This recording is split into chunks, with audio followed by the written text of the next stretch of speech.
ขึ้นกะยากนำคนเมาแหละ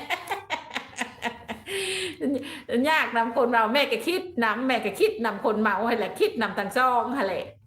ยันงอกยันงอนกันละยันบ่เบิ่งกันนะบัดนาวไปนี้แม่เป็นโฮงหูจักบ่ลูกเพราะว่าแม่เจอกับหมู่ของแม่แล้วบาง7-8 ปีที่แล้วแม่เจอโดยเฉพาะเลยอันนี้นะตรงเซลแม่เองเลยอะไร